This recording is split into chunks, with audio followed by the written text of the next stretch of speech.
There had never been anything like it, which the Boston Conservatory then produced in 1999. Bill received a Tony nomination for the book and shared a second nomination with composer Henry Krieger for the score.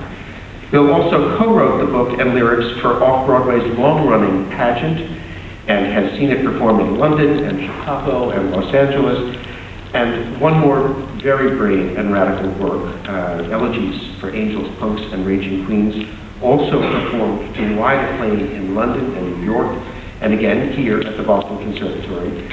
And for those of you who missed it, take it from me, this is one of the most powerful evocations of the AIDS epidemic ever written. Bill's work has rarely been absent from stages right across our country. His books for Fortune, that's F-O-U-R-T-U-N-E. The Texas Chainsaw Musical. It's very hard not to say the other thing. Family Style, Kept, Call Me Madam. These have been delighting audiences everywhere across the country. And most recently, of course, we know Bill as the author, again with composer Henry Krieger, of Lucky Duck, which has traveled from the Pacific, the Old Folk Theater in San Diego, to the Atlantic, our own shores on Hemingway Street. I wish I could tell you that we are the first to honor Bill in this particular fashion, but Bill's first alma mater, Morningside College, has also honored him with an honorary doctorate. But we wish him to know that our own admiration and pride in association is equally sincere. We have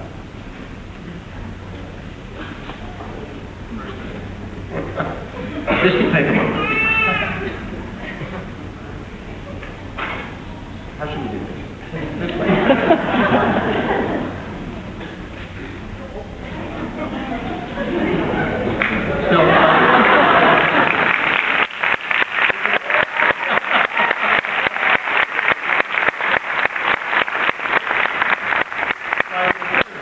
Authority vested in us by the Commonwealth of Massachusetts and by the Board of Trustees and the faculty of the Boston Conservatory, it is our great pleasure to present you with the degree Doctor of Arts honoris causa. Bill.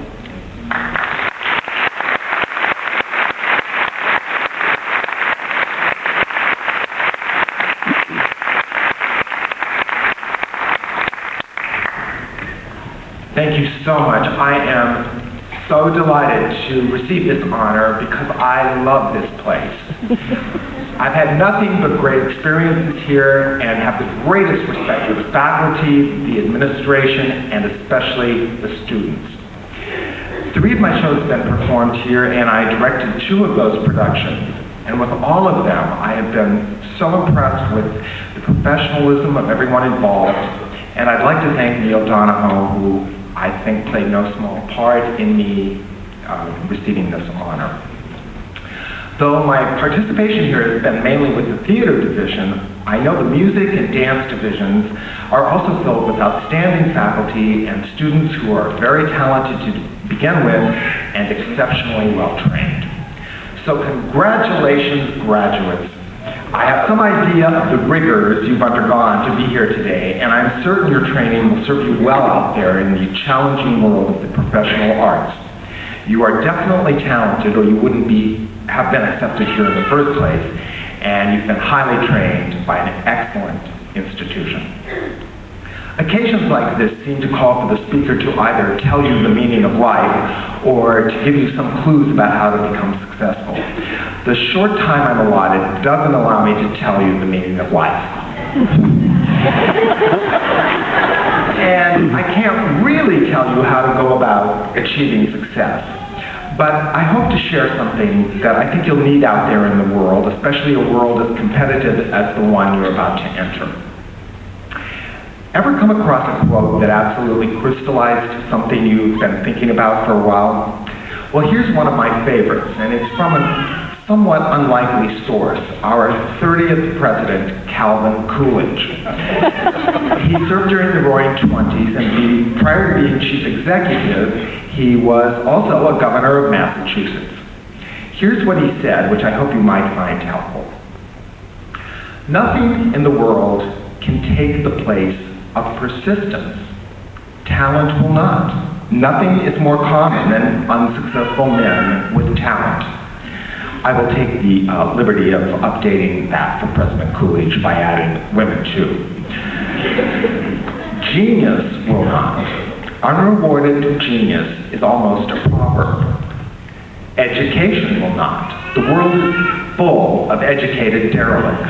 I'm sure he was not referring to you. Persistence and determination alone are omnipotent. As I said, all of you graduates are talented. You are all educated. Some of you are geniuses, and all of you need to be persistent, especially in these fields.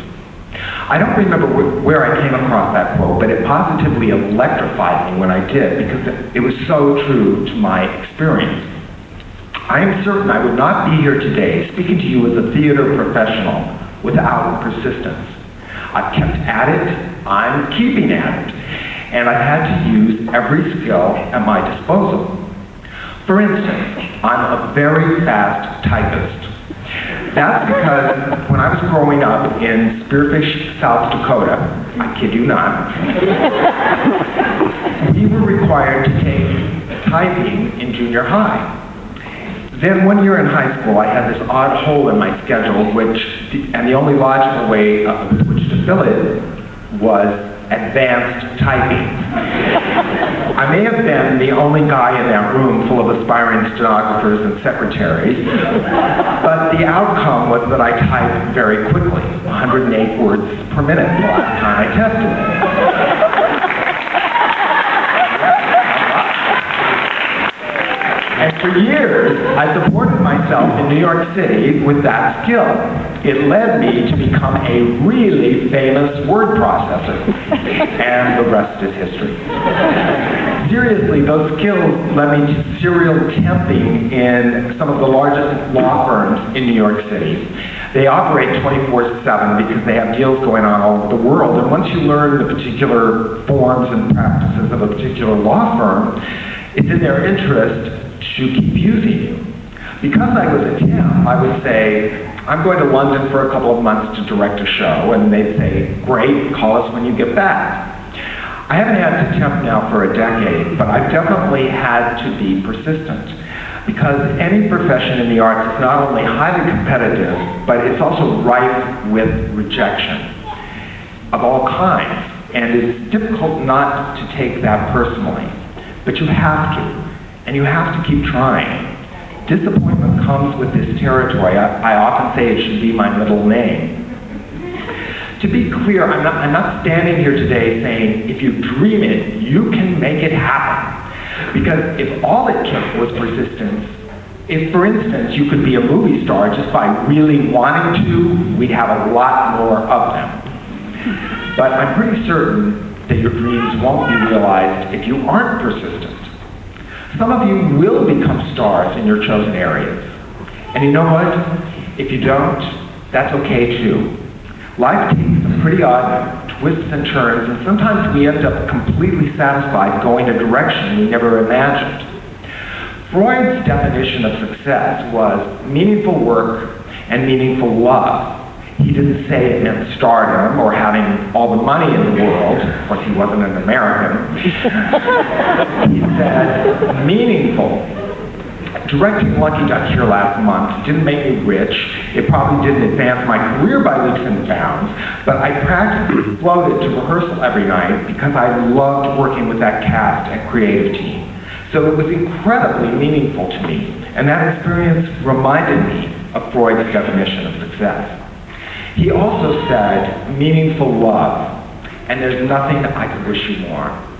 My partner, Bruce Bossert, is here today. We don't live in Massachusetts, so we're not married. Therefore, I usually refer to him as my boyfriend. Anyway, we're about to celebrate our 28th anniversary.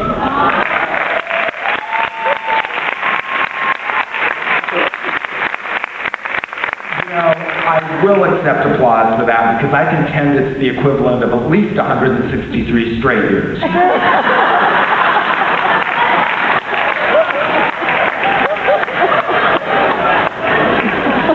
So, when those times of disappointment overwhelm you and you feel like you're not succeeding in your chosen field, I hope they are balanced by meaningful love. In my experience, you need persistence to find both and to sustain both. So don't give up, just keep trying. Thank you for listening. Thank you for this wonderful honor. My heartiest congratulations. Much success in the Freudian sense. Enjoy.